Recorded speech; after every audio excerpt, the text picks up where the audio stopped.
Hello అండి. ఇక్కడ ఇది బిఎన్ఎస్ఎస్లో ఫస్ట్ వచ్చేసరికి మనకి short tight section commencement, second definitions ఏంటంటే, తర్వాత construction of references, trial offences అంటారు. ట్రయల్లో ఏంటంటే ఉంటాయి, బిఎన్ఎస్లు ఏవైతే ఉన్నాయో అవన్నీ కూడా బిఎన్ఎస్ఎస్లో ఉంటాయి. అది చెప్పాడనమాట మనకి. నెక్స్ట్ సేవింగ్స్ చాప్టర్ 2లో కాన్స్టిట్యూషన్ ఆఫ్ క్రిమినల్ కోడ్స్. ఇందులో ఏం చెప్తా మొత్తం మీకు నేను చాప్టర్ 10 వరకు చెప్తాను మీకు నేను. ఓకేనా.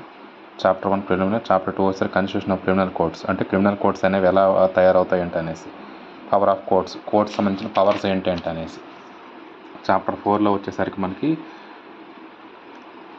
Powers of superior officers, police and aid to the magistrate and the police. ఎవరైతే పైన సుపీరియర్ ఆఫీసర్స్ ఉంటారో వారికి ఏ పవర్స్ ఉంటాయని చెప్పి చాప్టర్ 4. చాప్టర్ 5 వచ్చేసరికి అరెస్ట్ ఆఫ్ పర్సన్స్ని ఎలా అరెస్ట్ చేస్తారు, ఏ రైట్స్తో అని చెప్పేసి చాప్టర్ 5. చాప్టర్ 6 వచ్చేసరికి ప్రాసెస్ ఆఫ్ కంపెల్ అపియరెన్స్. ఒక మనిషి అరెస్ట్ అవ్వకముందు వాడు మనకి కోర్టుకి అపియరెన్స్ అవ్వడం అనుకోండి, వాడికి సమన్స్ ఇవ్వాలి, తర్వాత వారెంట్ అరెస్ట్ చేయాలి, తర్వాత ప్రొక్లమేషన్ పేపర్ ట్యాక్ట్ని ఇవ్వడం, ఇవన్నీ కూడా ఇందులో ఉంటాయి అన్నమాట అపియరెన్స్లో కోర్టుకు రావడానికి. చాప్టర్ 7లో వచ్చేసరికి process of compel the product of things. ఏమైనా మనకి కావాలని చెప్పి అన్నాం అనుకోండి, పోలీసులు కోర్ట్స్ చెప్తారు కదా, ఇవి పట్టుకొని రండి అని చెప్పేసి లెటర్స్ కానీ లేకపోతే ఏమైనా కొన్ని థింగ్స్ కానీ ఇటువంటివన్నీ కూడా అవి ఏంటంటే అనేసి చాప్టర్ 6లో చెప్తుంది అనమాట. ఇక్కడ చూడండి, సంబంధించిన డాక్యుమెంట్స్ కొన్ని కావాలి, లెటర్స్ కొన్ని కావాలి, ఏదైనా సెక్యూరిటీ వారెంట్ ఇష్యూ, కొంత సెక్యూరిటీ అడుగుతాం మనం, సెర్చ్ వారెంట్. తర్వాత వచ్చేసరికి power of declaration publications of అని చెప్పేసి ప్రాపర్టీకి సంబంధించి general provision related searches, incidences. Next chapter 8 వచ్చేసరికి మనకి reciprocal arrangements for assistance in the certain matters on the procurement arrangements for procurement property. ఏదైనా ఒక ఆస్తిని జప్తు చేసినప్పుడు దానికి ఎలా చేస్తాం మనము, దానికి ఎవరెవరు హెల్ప్ చేస్తారు ఏంటని చెప్పేసి డెఫినేషను, దానికి ఎలా ఏంటి ఉంటుందని చెప్పి ఇదంతా తర్వాత చెప్తాను డీటెయిల్గా. ఫస్ట్ చెప్తాను మీకు. నెక్స్ట్ చాప్టర్ నెంబర్ ఇది 8 కదా. 9 వచ్చేసరికి security for keeping the peace, good behaviour. ఎవరినైనా ఒక మనిషిని మనము బెయిల్ మీద చేయాలనుకుంటే వాడు మన బాండ్ మీద రాసి ఇవ్వాలి, నేను సమాజానికి హాని కాదు అనేసి. అలా ఏ రకమైన బాండ్లో ఎవరెవరికి అథారిటీస్, ఇవన్నీ కూడా మనకి. చాప్టర్ నెంబర్ 10 వచ్చేసరికి మనకి order for maintenance of wives. అక్కడ మనకి బిఎన్ఎస్లో చెప్పాంగా మనం, ఫ్యామిలీ లాలోని హస్బెండ్ అన్న అతను వైఫ్కి మెయింటెనెన్స్ ఇవ్వాలని, అలా ఇవ్వకపోతే ఎలా ఏంటి అని చెప్పేసి ఇన్స్ట్రక్షన్స్ ఇవి. తర్వాత maintenance of public order and Tranquility. ఇందులో ఏంటంటే లైక్ లాస్ట్ టైం మనం ఇక్కడ సిపిసిలో అండ్ బిఎన్ఎస్లో చెప్పుకున్నాంగా మనం, పబ్లిక్ న్యూసెన్స్ ఒకే దగ్గర అందరూ కూడడం, ఇవన్నీ కూడా అలా కూడితే దాన్ని ఎలా చేయాలని చెప్పేసి. మొత్తం టోటల్ చాప్టర్ 11 చాప్టర్స్ అనమాట మనకి. 11 చాప్టర్స్ ఎక్స్ప్లెయిన్ చేస్తాం సింగిల్గా. ఓకేనా. Short title, definitions, construction reference, trial offences ఏంటంటే. తర్వాత ఇందులో వచ్చేసరికి క్రిమినల్ కోర్ట్స్ ఏంటంటే, ఎన్ని రకాల కోర్ట్స్, టెరిటరీ డివిజన్స్ ఎలా ఉంటాయి, కోర్ట్ ఆఫ్ సెషన్స్లో ఎవరెవరు అందులో పార్టిసిపేట్ చేస్తారు. నెక్స్ట్ వచ్చేసరికి కోర్ట్స్ ఆఫ్ జ్యుడిషియల్ మేజిస్ట్రేట్ ఎవరు, చీఫ్ జ్యుడిషియల్ మేజిస్ట్రేట్ ఎవరు, special judicial magistrate, local judicial magistrates, subordinates, executive magistrates, special executive magistrates, local executive magistrates, subordinator, public prosecutor అంటే ఏంటంటే లైక్ మనకి రేపు, మర్డరు, తర్వాత వచ్చేసరికి మనకి రాబరీస్, డకాటీస్, వీటి కోసమే కదా public prosecutor, assistant public prosecutors ఉంటారు. వాళ్ళు ఏంటంటే చేస్తారంట, వాడికి అసిస్టెంట్లో ఏపీపీ, డైరెక్టర్ ఆఫ్ ప్రాసిక్యూషన్, ఇదంతా. దాంతోపాటు ఇంకా మేజిస్ట్రేట్ కూడా ఉంటారు కదా, ఈ మేజిస్ట్రేట్ అయిన అతను ఇవన్నీ మొత్తము దీన్ని సూపర్వైజ్ చేస్తారు, ఏపీని అందరినీ కూడా. ఇవి constitution of criminal courts. Next power of courts. కోర్టుకునే అధికారం ఏంటంటే మనకి, courts which offences are triable. బిఎన్ఎస్లో ఉన్నవన్నీ అఫెన్స్లు అవుతాయి మనకి, అవన్నీ ట్రయల్ అవుతాయి మనకి. Sentence which high courts sessions judge మీద పాస్. కోర్టులో ఇప్పుడు ఏంటంటే sentence of which high court and session judges. హైకోర్టులో ఉన్న అతను ఏవేవి పాస్ చేయగలుగుతాడు, తర్వాత సెషన్స్ చిన్న కోర్టులో ఉన్న వాళ్ళు ఏ పాస్ చేయగలుగుతారు అని చెప్పేసి ఇది. Sentence which magistrate may pass. Magistrate సంబంధించిన పవర్స్ ఏంటంటే ఇందులో ఉంటుంది మనకి. Sentence of imprisonment, default fine. ఈ ఏదైతే ఈ డిఫాల్ట్ ఫైన్ అండ్ ఎంబర్స్మెంట్ ఉంటుంది కదా, అదేంటనేసి చెప్పి ఎక్స్ప్లెయిన్ చేస్తారు. Sentence in case the conviction several offences and trial. ఇది సేమ్ బిఎన్ఎస్లో మనకి 2-3 అఫెన్స్లు ఉన్నాయనుకోండి, ఆ 2-3 అఫెన్స్కి అన్నిటి కలిపి కాకుండా అది అన్నిటికి కలిపి ఒకటి చేస్తారు, మొత్తం సింగిల్ విడిగా వేయరు. దానికి సంబంధించి ఇది ఉంటుంది అనమాట. Mode of conferring the powers. ఈ ఏ రకమైన పవర్స్లో ఎలా ఉంటాయని చెప్పేసి ఇది. Power of officers appoint. ఎవరెవరికి ఏ పవర్తో ఉంటుందో వాళ్ళు ఎలా అపాయింట్ అవుతారని చెప్పేసి ఇది.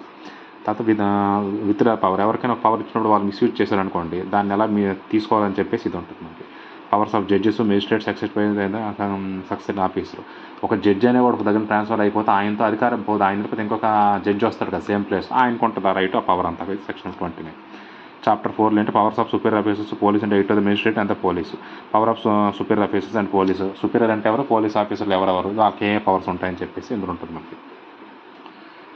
సెక్షన్ నెంబర్ 31 ఏంటంటే public interest magistrate and police. ఒక్కోసారి మనకి మేజిస్ట్రేట్ కానీ పోలీస్ కానీ మనకి ఏమైనా చెప్తే అక్కడ వాళ్ళకి సహాయం చేయాల్సి వస్తుంది. ఒక్కోసారి మనకి ఫ్లోట్స్లోని లేకపోతే ఇంకేదైనా సమాజంలో అల్లర్లు గొడవలు ఇటువంటి జరుగుతున్నప్పుడు కొంచెం సహాయం అటువంటి చేయాల్సి వస్తుంది. 82% other than the police office executing the warrant. 82% other than the police office executing warrant. ఒక్కోసారి మనకి అలా కాకుండా ఎవరైనా ఇబ్బంది పెట్టినట్టు వాళ్ళకి అరెస్ట్ వారెంట్ కూడా వీళ్ళు ఇస్తారనమాట మనకి. Public duty information certain case, రేపు మర్డర్ ఇటువంటి వీటిలో మనం చూసామనుకోండి, ఖచ్చితంగా మనం ఇన్ఫర్మేషన్ ఇవ్వాలి ఎవరికి, పైన ఆఫీసర్స్. తర్వాత సెక్షన్ 34 ఏం చెప్తుంది, duty of officers employed in connection with the affairs of the village to make the certain reports. ఎవరైతే విలేజ్కి సర్క్యులేట్ ఉంటారో వాళ్ళు విలేజ్ జరిగే అఫెన్స్ అవన్నీ కూడా మన కోర్టులోని మేజిస్ట్రేట్స్ వీళ్ళకి చెప్పాలి ఖచ్చితంగా. మనం కూడా వాళ్ళకి సహకరించాలి. అరెస్ట్ చాప్టర్ 5 వస్తే అరెస్ట్ ఆఫ్ పర్సన్స్ అరెస్ట్ చేసినట్టు ఎలా when police may arrest without వారెంట్తో ఎలా అరెస్ట్ చేయొచ్చు.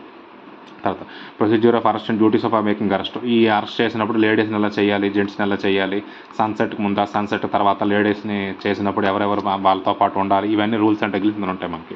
డిజిగ్నేషన్ పోలీస్ ఆఫీసర్ అంటే ఎవరు, ఇది section 37. Section 38 right of arrested person to meet the. ఇలా అరెస్ట్ చేసిన తర్వాత వాడు ఒక అడ్వకేట్ని పెట్టి వాడికి సంబంధించిన బెయిల్ ఇవన్నీ మాట్లాడుకోవచ్చు, వాడికి అది హక్కు. అది తర్వాత arrest to refuse the request and ఒకవేళ అలా వాడి పేరు అని మనం అరెస్ట్ చేసినట్టు అనుకో, అలా చేయకూడదు వాడు, దానికి ఏ సెక్షన్ అనేది 30. అలాంటప్పుడు ఏం చేయాలి. అరెస్ట్ ఆఫ్ ప్రైవేట్ పర్సన్స్ ప్రొసీజ్యూర్స్ వచ్చి అరెస్ట్. ఎవరైనా ఒక ప్రత్యేకంగా ఒక మనిషిని చూసినట్టు వాడిని ఖచ్చితంగా 24 గంటల్లో మనము మేజిస్ట్రేట్ ముందు హాజరుపరచాలి. అది ఇందులో ఈ 13 and 40 ఆ రెండు ఉంటాయి మనకి. అరెస్ట్ బై మేజిస్ట్రేట్ చెప్తే ఏం చేయాలి. తర్వాత protection of members army forces from the arrest. ఈ ఆర్మీలో పనిచేసిన కొంతమంది మనుషుల్ని మనం అరెస్ట్ చేయాలనుకుంటే మనం వెళ్ళి లైక్ డిస్ట్రిక్ట్ కోర్ట్స్, ఈ కోర్ట్స్ కాదు, high courts plus central government వాళ్ళ ఆథరైజేషన్తో ఆర్మీ వాళ్ళతో చేసి వాళ్ళు అరెస్ట్ చేయాలి. మనం అరెస్ట్ అనేది ఎలా మనకు అవుతాయి, వాళ్ళు ఎలా తయారు చేస్తారు. Search of place entered in the person sought to be arrested. ఎవరినైనా ఒక మనిషిని మనం అరెస్ట్ చేయాలనుకుంటే ఆ ప్లేస్లోకి వెళ్ళి సెర్చ్ చేసే రైట్ అనేది ఉంటుంది అనమాట పోలీస్ ఆఫీసర్కి. అది next pursuit of the offences into the jurisdictions. కొన్ని ఏవైతే ఉంటాయో మనకి పర్మిషన్ లేనివి అఫెండర్స్, అవి జ్యుడిషియక్షన్ అవన్నీ ఉంది మనకి. నో అన్నెసరీ రెస్ట్రైనెంట్, ఇది కూడా. Next 47 person arrested to be inform to grounds of arrested and right to bail. వాడు చెప్పాలి బెయిల్ కోసం ఏమైనా ఉంటే అది మన సహకారం, వాడు చెప్పాలి క్లియర్గా. అరెస్ట్ చేసిన వాడికి ఎందుకు అరెస్ట్ చేసామో వాడు బెయిల్ కోసం చెప్పాలి ఖచ్చితంగా. తర్వాత next application of a person making an arrest inform to about the arrest it is relative our friend. ఇలా కాకుండా ఇలా అరెస్ట్ చేసినప్పుడు వాడు ఖచ్చితంగా వాడు ఫ్రెండ్ అక్కడ వాళ్ళకి చెప్పి మనం అరెస్ట్ చేయాలి. Search of A arrest person. ఒక మనిషిని మనము అరెస్ట్ చేసే పర్సన్ ఎలా మనం సెర్చ్ చేయాలి. Power of seize the offensive weapons. వాడిని అరెస్ట్ చేసిన తర్వాత వాడి దగ్గర కత్తులు కట్టాలంటే మనల్ని కూడా పోలీసు చంపేస్తాడు కదా, అవన్నీ మనం ఎలా సెర్చ్ చేయాలి, వాటిని power of seize the offence వాళ్ళు ఎలా తీసుకోవాలి, వాళ్ళు ఎలా సీజ్ చేయాలి. Examination of accused by the medical practice request to the police officer. వీడిని వచ్చినోడిని ఈ మెడికల్ ప్రాక్టీషనర్తో ఎగ్జామినేషన్ చేయించాలి. తర్వాత examination of person accused the rape in medical practice. ఇది కూడా same. Examination arrested person by the medical practitioner. Identify the అంటే వాడా కాదని చెప్పి ఐడెంటిఫై అవ్వాలి. తర్వాత procedure when police office dispute the arrest without the warrant. Without వారెంట్తో ఉండేటప్పుడు పోలీసు ఖచ్చితంగా సబార్డినేట్ చేయాలి, ఎవరికి పైన వాళ్ళు ఖచ్చితంగా చెప్పాలి వారెంట్ కోసం.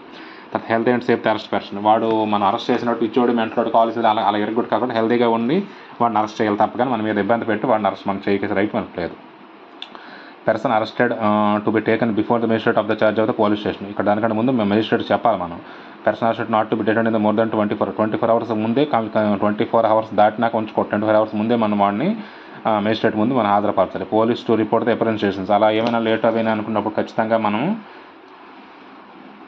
Police to report appearance station చెప్పాలి. Next discharge of person apprehended. ఒక మనిషి ఎక్కడైనా వద్దని మనము స్టేషన్ విడిచిపెట్టిన అది కూడా మనం ఖచ్చితంగా మేజిస్ట్రేట్కి చెప్పాలి. Power escape policy of the retake. Power escape, అలా వెళ్ళిపోయిన వాడికి దాన్ని ఎలా వాడిని మనం తెచ్చి మనం తిరిగి జైల్లో పెట్టాలని చెప్పి ఇది పవర్. తర్వాత arrest to be made with strictly according with సన్నిహిత. ఈ అరెస్టులు అనేవి ఎలా ఉంటాయంటే సన్నిహిత ఏదైతే చెప్పింది దాని ప్రకారం మాత్రం అరెస్టులు అనేవి జరుగుతాయి అన్నమాట మనకి. 62 chapter 6 process of incomplete process to compel appearance. ఒక మనిషిని ఎలా రావాలి, సమన్స్, ఫార్మ్ ఆఫ్ సమన్స్ ఎలా అవుతాయి, సమన్స్ హౌస్ సర్వీస్ ఎలా పంపిస్తారు, service of some corporate bodies కంపెనీస్కి సొసైటీకి ఇచ్చినప్పుడు, service when persons summon to cannot be find. అక్కడ సమన్స్ ఇచ్చినట్టు అక్కడ మనిషి కానీ లేకపోతే ఏం చేస్తాము, గోడ కంటెన్సము, తలుపు కంటెన్సము ఇవన్నీ చదివితే ఆ ఇంట్లో వాళ్ళకి సంబంధించిన ఏమైనా ఓల్డ్ ఏజ్ మెంబర్ ఉంటే వాళ్ళకి ఇవ్వాలి మనం ప్రూఫ్గా. Procedure when service cannot be acted before the provided. ఇది కూడా సేమ్ దాని రిలేటెడ్లో ఉంది. Service on the government servant, service on government servant ఎలా ఇవ్వాలి సర్వీస్ అని చెప్పి, service on summons outside of the local లిమిట్స్లో కాకుండా అవుట్ సైడ్ లిమిట్స్లో ఉండేటప్పుడు సమన్స్ మనం ఎలా ఇష్యూ చేయాలంటే అనేసి, ప్రూఫ్ ఆఫ్ సర్వీస్ వచ్చేదని చెప్పేసి నాట్ లేకపోతే అక్కడ చుట్టుపక్కల ఉండే వాళ్ళకి లేకపోతే అక్కడ ఉండే వాళ్ళకి చెప్పేసి మనకు సర్వీస్ ఇవ్వాలన్నమాట, ప్రూఫ్ ఆఫ్ సర్వీస్ ఇచ్చామని చెప్పేసి. Service of summons on witness, అది చెప్పా కదా ఎవరికైనా ఇవ్వాలని చెప్పి, అది విట్నెస్ కోసం. Close. Warrant issue, warrant and arrest అంటే వారెంట్ అంటే ఏం లేదు, కోర్టు మనకు సమన్స్ పంపించింది, ఈ స్టేజ్లో సమన్స్ పంపించింది, వాడు రాలేదు, అప్పుడు ఏం చేస్తుంది కోర్టు, వారెంట్ ఇస్తుంది అనమాట అరెస్ట్ చేయమనేసి. ఇది ఎలా అవుతుందని చెప్పి బీలో చెప్పాడు అనమాట మనకు. ఓకేనా, బీలో ఏం చెప్పాడు 72 form of warrant and arrest duration, ఇది ఎలా ఉంటుంది దాని ఫాము దాని duration. Power of directly security to be taken, power to అధికారం ఉంటుంది, ఎలాగ direct security to be taken, వాడిని అధికారం తీసుకునే దానికి. Warrant to be whom directed, ఎవరు వారెంట్ ఇష్యూ చేస్తే మనము దాన్ని వారెంట్గా పరిగణించవచ్చు. Warrant direct by any person, ఎవరినైనా మనకి వారెంట్ ఇష్యూ చేసే రైట్ ఉంటుంది ఎవరికి, మేజిస్ట్రేట్కి వెళ్ళి. అది తర్వాత warrant direct by the police officer కాకుండా ఇంకెవరికి ఉంటుంది, warrant directed to the police officer. Notification substance of warrant ఇచ్చినట్టు చెప్పాలి మనం ఎలా అవుతుందని చెప్పేసి. Arrest to be brought before the court without delay లేకుండా కోర్టు మేజిస్ట్రేట్ ముందు పరిచయం వాడిని మనం హాజరుపరచాలి. 79 wear the warrant may be execute, ఎక్కడ ఏంటి ఎలా అని చెప్పేసి తెలియాలి మనకి, ఎక్కడ వారెంట్ ఇస్తామని చెప్పేసి. తర్వాత warrant forward to the execution of out side judicial ఎలా ఉంటుంది అలాగే. Warrant direct to the police office execute out side judicial, ఇది కూడా సేమ్, ఈ రెండు సేమ్ అంటే సేమ్ మీన్స్ రిలేటెడ్ ఉంటాయి. Procedure of arrest person against whom warrant issued, procedure of arrest on person, అసలు ఎందుకు ఎలా ఏంటంటే వారెంట్ ఇష్యూ అవుతుందని చెప్పి పద్ధతి తెలియాలి మనకి, ఎందుకు ఏంటని అనేసి. తప్పకుండా మనంతలో మనం వాడిని అరెస్ట్ చేయడానికి అలా ఏమి ఉండకూడదు. ఒక మనిషిని మనం అరెస్ట్ చేసాము అని అనుకుంటే విత్ పవర్తో ఎందుకు చేసామని చెప్పి తెలియాలి. Procedure the magistrate before the whom such person arrested is brought, ఎందుకు తెచ్చామని చెప్పి, ఎందుకు చేసాము, ఎందుకు అరెస్ట్ చేసాము, ఎందుకు మన దగ్గర తెచ్చామని చెప్పి మేజిస్ట్రేట్కి చెప్పాలి మన ప్రొసీజర్ ఏం జరిగిందని. నెక్స్ట్ ప్రొక్లమేషన్ అటాచ్మెంట్, ఏమైనా ఆస్తులు ఇటువంటివి ఏమైనా ఉంటే ప్రకటనలు చేస్తాం కదా, అటాచ్మెంట్ చేస్తాం. అవి ప్రొక్లమేషన్ పర్సన్ ఎవరైనా మనిషిని అయితే వీడు కనబడట్లేదు వీడిని పట్టుకోండి అని చెప్పి మనం పేపర్ ప్రకటిస్తాము. అటాచ్మెంట్ ఆఫ్ ప్రాపర్టీ, వాడు ఏమైనా ఆస్తులు ఇటువంటివి ఎవరైనా చంపే చేశారు కూడా వాటికి సంబంధించిన ఆస్తులు మనం అటాచ్మెంట్ చేస్తాం. Identification of attachment property proclamation person, వాడా కాదని చెప్పేసి పారిపోయినాడో కాదని చెప్పి ఆ ప్రకటన మనలో ఐడెంటిఫై చేయాలి. Claims and objections of the attachments, ఒకవేళ అందులో ఏమైనా చిన్న అబ్జెక్షన్స్ ఏమైనా ఉంటే ఎలా ఉంటాయంటే, రిలీజన్ చేయలేదని చెప్పి వాడు వచ్చి బాబు ఇది నాకు ఇవ్వండి నాకు తెలియదు పేపర్ ప్రాక్టీస్ చూసుకోలేదు నేను రిలీజ్ అనుకుంటే అప్పుడు ఎలా వాడిని రిలేట్ చేయాలి, ఎలా ఆ ప్రాపర్టీ మీద చేయాలని చెప్పి సెక్షన్ నెంబర్ 88. ఓకేనా. Appeal from the appeal from the rejecting applications of restoration of the attached property. చెప్పా కదా మీకు నేను, ఏదైతే ప్రాపర్టీ ఉందో ఆ ప్రాపర్టీ నాకు ఇచ్చేయండి నేను ఆ పేపర్ ప్రకటన చూసుకోలేదని చెప్పి వాడు మనకు రిక్వెస్ట్ చేస్తాడు. సో అలా చేసినప్పుడు అపీల్ అనేది ఎలా పెట్టాలి ఏంటని చెప్పేది. తర్వాత other new rules and regulations, issue warrant of lie and the edition of the summons. Okay. తర్వాత power to take bond bail bond for appearance, ఒక మనిషిని ఎక్కడైనా మనం అరెస్ట్ చేసినప్పుడు బెయిల్ బాండు వీటి ప్రకారం మనము వాడిని యాక్సెప్ట్ చేయొచ్చు మనం. ఓకేనా. Arrest on breach of bond, bail bond and appearance, ఏదైనా మనం అరెస్ట్ చేసినప్పుడు బెయిల్ బాండ్ ఇచ్చి కూడా వాడిని మనం వదలొచ్చు అన్నట్టు బయటికి. Provision of the chapter general applicable the summons and the warrant and arrest, ఇవన్నీ కూడా ఇందులో చెప్తాను, వారెంట్ అరెస్ట్ కోసం చెప్తాయి మనకు. ఓకేనా. నెక్స్ట్ చాప్టర్ నెంబర్ 6లో ఏంటుంది, process of compare production of things. ఇలా ఉండేటప్పుడు వాడు వచ్చాడో చేశాడు అప్పుడు వాడి ఏ థింగ్స్ మీద మనము సమన్స్ ప్రొడ్యూస్ అని చేయొచ్చు. ఇక్కడ summons and summons to the produce document of thing. తర్వాత ప్రొసీజర్ లెటర్స్. ఓకే. తర్వాత సెర్చ్ వారెంట్ ఇష్యూ చేస్తే వాడిని ఎలా సెర్చ్ వారెంట్ ఎలా మనం చేయడం, when search warrant may be issued, search warrant అనేది ఎప్పుడు ఇష్యూ చేస్తాము. తర్వాత search of place suspected content the stolen property for documents, ఏమైనా డాక్యుమెంట్స్ కానీ లేకపోతే ఇంకేమైనా ఉండేటప్పుడు దానికి సంబంధించిన కూడా ఆ ప్లేస్లో మనం సెర్చ్ చేయొచ్చు. అది rule section number 97. Section number 98 ఏంటుంది మనకి, power of declare certain publications forfeit issue of the search warrant ఉంది. కొన్ని పేపర్ ప్రకటనల్లో ఇక్కడ ఫోర్ఫిటెడ్ అంటే మనకి forfeited and issue of the search అని చెప్పేసి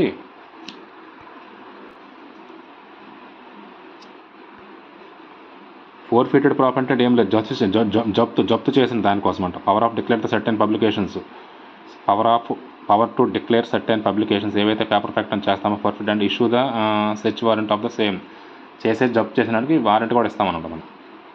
application to high court the certain declaration forfeit, అది చేసినట్టు అయ్యా ఇలా నాకు తప్పు జరిగింది నాది నువ్వు అనవసరంగా మీరు నాకు సీజ్ చేస్తారు జప్తు చేస్తారని చెప్పేసి ఆ క్యాండిడేట్ హైకోర్టుకి పెట్టుకోవచ్చు. అది ఈ జప్తు కోసం అప్పీల్ అన్నమాట. Search of person wrongfully confined, మనం ఎవరైతే ఒక మనిషిని ఇంకో మనిషిని అరెస్ట్ చేసామనుకో అది ఎలా అరెస్ట్ చేయాలి, రాంగ్ఫుల్ అడుగు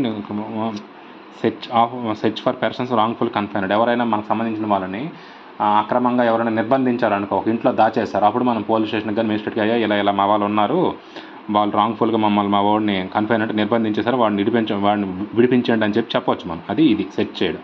అప్పుడు వీళ్ళు వెళ్ళి తెస్తారు ఆయన 101 సెక్షన్ ఏంటుంది మనకి, power to compel restoration of evidence, ఎవరైనా ఒక ఆడపిల్లలు కానీ అమ్మాయిలు కానీ ఎవరైనా వేరైనా ఎక్కడెక్కడ తీసుకెళ్ళిపోయారు అనుకోండి ఇలా చేశారండి అని చెప్పి కంప్లైంట్ పెడితే వాళ్ళని మళ్ళీ ఇక్కడ రికవర్ చేసి ఇస్తారు మనకి ఇక్కడ. ఓకేనా. General provision related to search. ఈ సెర్చ్ చేసినప్పుడు ఏ ప్రొవిజన్స్లో మనకు అవుతాయి? Direction, search warrant, person in charge close to person search, disposal of things found in search beyond jurisdiction, vigilance, recording search, seize the audio video recording. ఇలా వెళ్తున్నట్టు అవి ఏంటి, ఎలా రికార్డ్ చేస్తారేంటని. Power of police office, seize the certain property, police ఆఫీసర్కి power ఏంటి. తర్వాత attachment of form property, magistrate may direct his presence. తర్వాత power to impound documents, reciprocal arrangements of regarding process. Next chapter number 8 అండి, reciprocal arrangement of certification procedure for attachments of the property. జప్తు చేయడం ఒక ఆస్తిని. Definition జప్తు అంటే ఏంటి? Letter of request complete authority of the investigation in the country outside of ఉండేవాళ్ళు. Letter of request for the country the place of outside of India through the court of authority investigation of India. తర్వాత assistance of security transfer persons.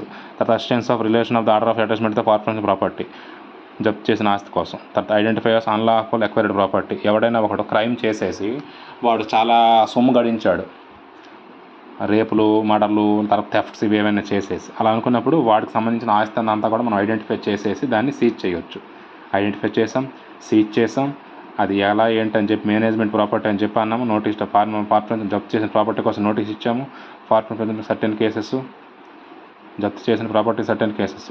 Fine and lie of partner జప్తులో కొన్నిసార్లు ఒకసారి fine కూడా మనం తీసుకుంటాం. Certain transfers to be null and void, కొన్ని చెల్లనివి అనమాట. వైడ్ అంటే చెల్లనిది. Procedure of respect of letter of request, వాడు రిక్వెస్ట్ లెటర్ కూడా పెట్టుకోవచ్చు. Application in this chapter. ఇది 111 నుంచి 124 వరకు. నెక్స్ట్ చాప్టర్ 9 మనకి ఏం చెప్తుంది? Security for keeping the peace and the good behaviour. ఎవరినైనా ఒక మనిషిని మనము జైల్లో పెట్టామనుకోండి, వాడు ఒకసారి మారిపోయాడు అనుకుంటే వాడితో ఒక అగ్రిమెంట్ తీసుకుంటాం మనం, వీడు మారిపోయాడు అని చెప్పేసి. వాడు మనకు బాండ్ ఇవ్వాలి. దానికి సంబంధించినవన్నీ కూడా ఈ section. Security for keeping the peace and conviction.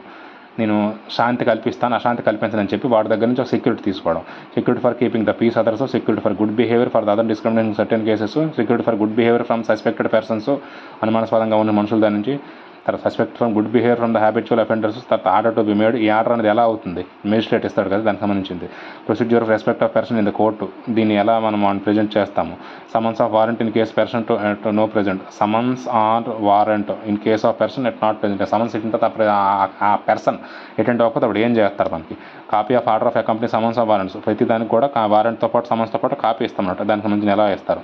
Power of dispense the personal attendance. Enquiry as to truth information. ఏదైనా ఒక ఇన్ఫర్మేషన్లో మనం ఇచ్చినప్పుడు ఖచ్చితంగా అది నిజం అయ్యి ఉండాలి, అబద్ధం చెప్పి అందులో ఇవ్వకూడదు మనం, అంటే కేసుని మిస్లీడ్ చేయకూడదు మనం. ఆర్డర్ టు గివ్ సెక్యూరిటీ మనం ఇమ్మన్నప్పుడు దానికి సంబంధించిన ఇవ్వకపోతే ఏంటంటే పరిస్థితులు అని చెప్పేసి. Discharge of person informed against. ఏదైనా ఒక మనిషిని మనము discharge of person informed against. ఒక మనిషిని మనం విడిచిపెట్టాలి చేయాలనుకునేటప్పుడు వాడికి ఏ కండిషన్స్ మీద విడిచిపెట్టవచ్చు అని చెప్పేసి ఇది. ఈ డిశ్చార్జ్ ఆఫ్ పర్సన్ కోసం అనుకున్నాం కదా, ఒక మనిషిని మనం సెక్షన్ నెంబర్ 135లో మనం పెడతాం కదా, వాడు మంచివాడని చెప్పి మనకు తెలిసిందనుకోండి, ఆ మంచివాడని తెలిసినాక వాడిని మనం డిశ్చార్జ్ చేయడానికి మనం మ్యాక్సిమం ట్రై చేస్తాం. అలా అయినప్పుడు ఎలా వాడిని డిశ్చార్జ్ చేయాలని చెప్పేది మనకి 137. తర్వాత 138 మనకి ఏముంది? Commencement of the period of which security is required. ఈ అంటే ఆ రోజు మనకి బాండ్ ఆడిస్తాడు కదా, ఏ రోజు నుంచి మనకి ఇస్తే ఆ రోజు నుంచి మాత్రమే కౌంట్ అనమాట మనకి వాడు బాండ్ అనేది. కంటెంట్స్ ఆఫ్ బాండ్స్లో ఏంటంటే కంటెంట్స్ ఉంటాయి. Power of rejected sureties. Court ఏదైతే చెప్తే షూరిటీ ఇవ్వమని ఆ షూరిటీస్ మాత్రం ఇవ్వాలి. వీడికి ఇష్టం వచ్చినట్టు ఏదో ఇస్తానంటే అది కోర్టు యాక్సెప్ట్ చేయాలి. అలా అనుకున్నప్పుడు దాన్ని రిజెక్ట్ చేయవచ్చు. Imprisonment of default security. ఈ సెక్యూరిటీకి సంబంధించిన ఇవ్వకపోతే వాడిని జైల్లో ఎలా పెట్టడం, వారి రూల్స్ ఏంటని చెప్పేసి ఇది అనమాట మనకి. 142 power of release the persons imprison to failing the give security. ఒక్కోసారి మనం జైల్లో పెడతాం కదా, జైల్లో పెట్టిన ఎవరైనా వాళ్ళకి లైక్ బెయిల్ బాండ్స్ ఇవన్నీ ఇచ్చారనుకో సెక్యూరిటీ, అటువంటిప్పుడు మనం విడిచిపెట్టే పవర్ కోర్ట్స్కి ఉంటుంది. అది ఇది power to release the persons give the security అని చెప్పేసి ఫర్ ఇంప్రిజన్మెంట్ ఎవరిని ఇచ్చినప్పుడు. చాప్టర్ 10 మనకి ఏముంది? Maintenance of wives, childrens and parents. Order of maintenance of wives and children parents, procedure, alteration allowance, తర్వాత enforcement of order and maintenance. ఇది chapter number 10. Chapter number 11 మనకి ఏముంది? Maintenance for the public order and tranquility, unlawful assemblies, public nuisance. Before మనం BNS చదువుకున్నాం, ఆ topic same ఇది కూడా. Disable of assembly of the use of civil force, use of the armed force to dismiss the assembly, power of certain armed forces to dismiss the assembly, protection against the president అని చెప్పేసి 140, 150, 150. Public nuisance, condition of the order of the removable nuisance, service of notification orders, person whom are no cause, penalty for failure కావాలి 154. తర్వాత procedure for the existing of public denied, procedure the against అని చెప్పి 152. తర్వాత power of magistrate direct the local investigation examination expect, power the magistrate for the return strength structure, procedure being the made of హెవిసల్ constitution and disobedience. తర్వాత next వచ్చేసరికి 161 injection pending enquiry. Magistrate may be prohibit the petitions considered the public nuisance. So power and urgent case of nuisance dispute the immovable property. Public procedure the disputing land or water like the cost to the beach. Power of the attached subject to disputes of a receiver. Dispute to concerning right of the water and local enquiry.